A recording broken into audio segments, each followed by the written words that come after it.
ఎలాంటి ladies pregnancy కోసం try చేయకూడదు, ఇది ఒక బ్రాడ్ స్టేట్మెంట్ అండి. మొదటిగా కొన్ని కండిషన్స్లో ఏంటి అంటే వాళ్ళు ప్రెగ్నెన్సీకి ట్రై చేసే ముందు డాక్టర్ని ముందు కలిసి ఒపీనియన్ తీసుకొని కరెక్ట్ టైమా కాదా, ట్రీట్మెంట్ స్టార్ట్ చేసుకోవాలా లేదా ప్రెగ్నెన్సీకి ట్రై చేయడం స్టార్ట్ చేయొచ్చా లేదా అన్నది ఒక అడ్వైస్ తీసుకోవడం బెటర్ అని చెప్తాం.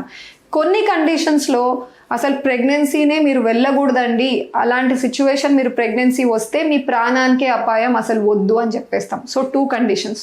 ఫస్ట్ కండిషన్ మాట్లాడతా అంటే వాళ్ళు ప్రెగ్నెన్సీ ప్లాన్ చేసుకోవచ్చు, కానీ ఇమీడియట్గా కాకుండా ఫస్ట్ డాక్టర్ని కన్సల్ట్ అయ్యి కరెక్ట్గా ఉందా లేదా బాడీ కండిషన్లో అని చూసుకున్న తర్వాత ట్రై చేయడం.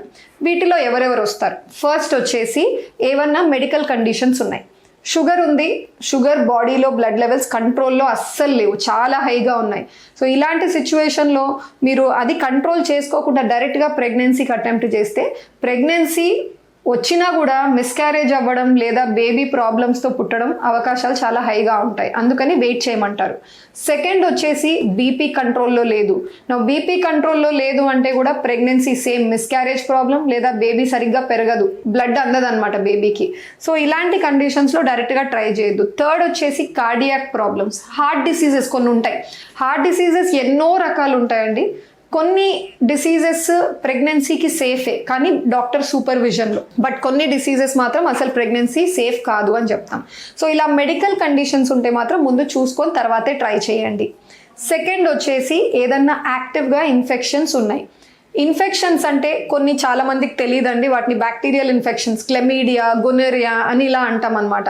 అది భర్త భార్య కలిసినప్పుడు భర్త నుంచి రావచ్చు, లేదా వైఫ్ నుంచి భర్తకు రావచ్చు, లేదా వాళ్ళు బయట అన్హైజీనిక్ ప్లేసెస్లో టాయిలెట్స్ వాడడం వల్ల కూడా ఇన్ఫెక్షన్ క్యాచ్ ఆన్ అవ్వచ్చు. సో ఇలా యాక్టివ్గా ఇన్ఫెక్షన్స్ ఉన్నప్పుడు ఇమీడియట్గా వెళ్ళకూడదు. వెళ్తే కొన్ని ఇన్ఫెక్షన్స్లో ఏమవుతాయంటే ప్రెగ్నెన్సీ ముందుకు వెళ్ళదన్నమాట, ఇన్ఫెక్ట్ అయ్యి మిస్క్యారేజ్కి దారి తీస్తూ ఉంటుంది. సో అందుకని వెయిట్ చేయండి అంటాం. అండ్ ఇంకొన్ని యాక్టివ్ ఇన్ఫెక్షన్స్లో అంటే వాళ్ళకు ఎయిడ్స్ ఉందనో హెపటైటిస్ ఉందనో కొత్తగా బయటపడుతుంది వాళ్ళు ఇన్వెస్టిగేషన్స్ లేదా టెస్ట్స్కి వెళ్ళినప్పుడు. ఇలాంటి సమయంలో ఏం చేస్తామంటే ముందు మెడికేషన్స్ ఇచ్చి ఆ ఇన్ఫెక్షన్ వైరల్ లోడ్ బాగా తగ్గిపోయేలా చేసి ఆ తర్వాత ట్రై చేయండి అంటాం. ఎందుకంటే యాక్టివ్ ఇన్ఫెక్షన్ ఉన్నప్పుడు మీరు ట్రై చేస్తే ప్రెగ్నెన్సీకి బేబీకి కూడా మదర్ నుంచి ఆ ఇన్ఫెక్షన్ ట్రాన్స్ఫర్ అయ్యే ఛాన్స్ ఉంటుంది. సో ఇలాంటి కండిషన్స్లో కూడా వెయిట్ చేసి ట్రీట్మెంట్ తీసుకొని స్టార్ట్ చేయాలి.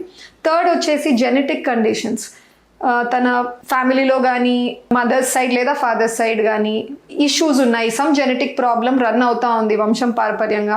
సో ఇట్లాంటి కేసెస్లో కూడా ఏం చెప్తామంటే ముందు అడిక్వేట్ టెస్ట్ చేసుకొని వీళ్ళు కనుక ప్రెగ్నెన్సీ తెచ్చుకుంటే బేబీలో అదే జెనెటిక్ ఇష్యూ మళ్ళీ బేబీకి కూడా వచ్చే అవకాశం ఎంత మాత్రం ఉండొచ్చు, దాన్ని ఎలా తొలగించాలి, ఆ రిస్క్ని ఎట్లా అవాయిడ్ చేయాలి, ఏ ట్రీట్మెంట్కి వెళ్తే బెటర్, ఇవన్నీ ప్లాన్ చేసుకొని ప్రెగ్నెన్సీకి వెళ్ళాలన్నమాట.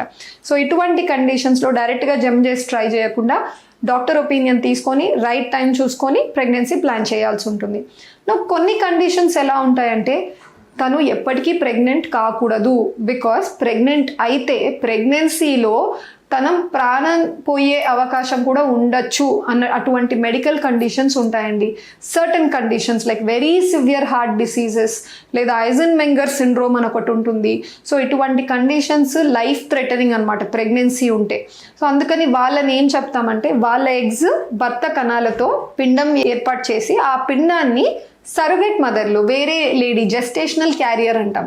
సో వాళ్ళ గర్భసంచిలో పెరిగేలా సరగేసి అన్న ఆప్షన్ని వాళ్ళు ఎంచుకోవచ్చు. ఇది లీగలీ అలౌడ్. మీ మెడికల్ రిపోర్ట్స్ అన్ని మీరు సబ్మిట్ చేస్తే డాక్టర్స్ అండ్ లీగల్ ఎక్స్పర్ట్స్ ఎవరైతే ఉన్నారో ఈ సరోగేసీ వెళ్ళడానికి పర్మిషన్ ఇస్తారు.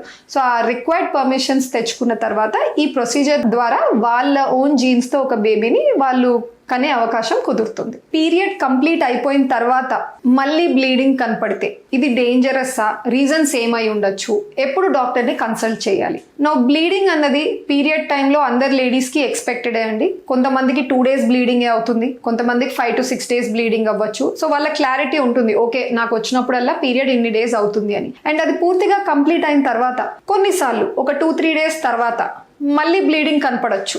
ఇలా బ్లీడింగ్ కనపడిన వెంటనే చాలా మంది భయపడతారు, ఏమై ఉండొచ్చు రీజన్స్ అని చెప్పేసి. సో ఈ ఫస్ట్ హాఫ్లో అంటే బ్లీడింగ్ పూర్తయిన ఫ్యూ డేస్కి మళ్ళీ బ్లీడింగ్ కనపడితే రీజన్స్ ఏమేమై ఉండొచ్చు. ఫస్ట్ అండ్ ఫార్మోస్ట్ అండి, హార్మోనల్ కాజెస్ ఉండొచ్చు. అంటే మీ బాడీలో ఈస్ట్రోజన్ హార్మోన్ కొంచెం ఫ్లక్చువేషన్స్ వల్లనో, సో వాటి వల్ల హార్మోనల్ డెఫిషియన్సీస్ లేదా ఏదన్నా సపోర్ట్ లేకపోవడం వల్ల ఈ బ్లీడింగ్ కనపడే ఛాన్స్ ఉంటుంది. First reason. సెకండ్ రీజన్ వచ్చేసి మీ బ్లీడింగ్ పీరియడ్ టైంలో పూర్తిగా బయటికి వచ్చేసి ఉండొచ్చు. ఏదో కొంచెం రెసిడ్యుయల్ బ్లడ్ ఇంకా మీ గర్భసంచిలో మిగిలిపోయి ఉండొచ్చు, అది బయటికి రావచ్చు అప్పుడప్పుడు. అది మీకు అండర్గార్మెంట్ స్టెయిన్ అవ్వడం కానీ, లేదా మీరు వాష్రూమ్ పోయినప్పుడు మీరు నోటీస్ చేయడం కానీ చేస్తూ ఉంటారు. సో ఇది కూడా నథింగ్ టు వరీ అండి. థర్డ్ వచ్చేసి ఏమైనా ఇన్ఫెక్షన్స్ ఉన్నాయి, ఇన్ఫ్లమేషన్, పెల్విక్ ఇన్ఫ్లమేటరీ డిసీజ్ అంటాం, ఇలాంటి కండిషన్స్ లో కూడా ఇర్రెగ్యులర్ గా పీరియడ్ టైం కాకుండా వేరే టైం బ్లీడింగ్ చూసే అవకాశాలు ఉంటాయి. ఫోర్త్ వచ్చేసి పాలిప్స్, ఫైబ్రాయిడ్స్, ఇవన్నీ ఏంటి అంటే గర్భసంచి గోడల్లో కానీ లేదా గర్భసంచి పొర నుంచి ఫామ్ అయ్యే మాసెస్ అన్నమాట. భర్త భార్య కలిసిన తర్వాత ఇమీడియట్ గా కొన్నిసార్లు బ్లీడింగ్ కనపడుతూ ఉంటుంది. సో అప్పుడు చెప్తాం మేబీ పాలిప్ ఏదన్నా ఉండొచ్చండి, టెస్ట్ చేసి లేదా ఎగ్జామిన్ చేసి చూస్తే మనకు తెలుస్తుంది అని చెప్తూ ఉంటారు. సో ఇది రీజన్ అయి ఉండొచ్చు. ఇవన్నీ కూడా నేను చెప్పిన రీజన్స్ ఫస్ట్ హాఫ్ లో. నా ఎగ్ రిలీజ్ అయ్యే టైం అంటే ఒక 28 days సైకిల్లో ఉన్న లేడీకి 14th or 15th day egg release అయ్యే టైం ఓవ్యులేషన్ బ్లీడింగ్ అంటాం. So some times egg godown break చేసుకొని రప్చర్ అయ్యి రిలీజ్ అయిన టైంలో సడన్ గా మనకు హార్మోనల్ స్పైక్ అవుతుంది. సో దాని వల్ల కూడా కొన్నిసార్లు స్లైట్ అమౌంట్ ఆఫ్ స్పాటింగ్ లేదా బ్లీడింగ్ కనపడే ఛాన్స్ ఉంటుంది. కొంచెం పెయిన్ కూడా ఉండొచ్చు ఆ టైంలో. దీన్నే మనం ఓవ్యులేషన్ బ్లీడింగ్ అంటాము. దీని గురించి కూడా మీరు పెద్దగా వరీ కావాల్సిన అవసరం లేదు. నా తర్వాత టైంలో అంటే 14th డే దాటాక నెక్స్ట్ పీరియడ్ కి మధ్యలో లాటర్ హాఫ్ లో ఈ టైంలో బ్లీడింగ్ ఏదన్నా కనపడింది అనుకోండి, ఒక రీజన్ వచ్చేసి ప్రొజెస్ట్రాన్ అన్న హార్మోన్ ఇన్సఫిషియన్సీ, సరిగ్గా ఉండాల్సిన అమౌంట్ లో లేకపోవడం వల్ల బ్లీడింగ్ జరగచ్చు. This is okay. సెకండ్ వచ్చేసి ఇంప్లాంటేషన్ బ్లీడింగ్ అంటాం. అంటే మీరు ప్రాబబ్లీ ఆ మంత్ లో ప్రెగ్నెన్సీ వచ్చి ఉండొచ్చు. ప్రెగ్నెన్సీ వచ్చింది అంటే ఒక పిండం ట్యూబ్ లో తయారయ్యి ఉంటుంది, ఎగ్ స్పర్మ్ కలిసి.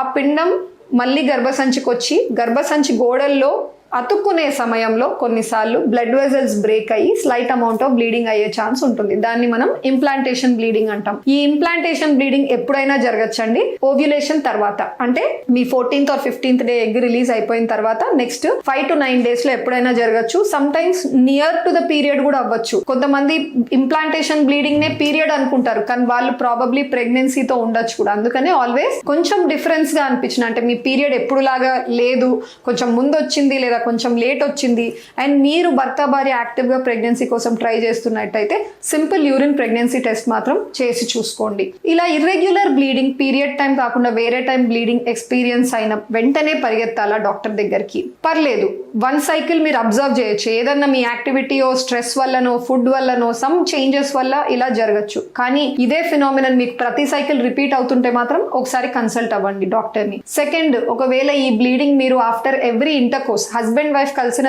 ప్రతిసారి మీరు ఈ బ్లీడింగ్ నోటీస్ చేస్తున్నారంటే కూడా చూపించుకోండి. థర్డ్ వచ్చేసి ఈ బ్లీడింగ్ పర్సిస్టెంట్ గా హెవీగా ఉంది, స్టాప్ అవ్వట్లేదు, లేదా పెయిన్ తో అసోసియేట్ అయి వస్తుంది, ఫౌల్ స్మెల్లింగ్ డిశ్చార్జ్ ఏదన్నా ఉంది వెజైనా ద్వారా, ఇలాంటి ఏవన్నా అసోసియేటెడ్ ఫీచర్స్ ఉన్నా కూడా మీరు డాక్టర్ని కలవాల్సి ఉంటుంది. Thank you.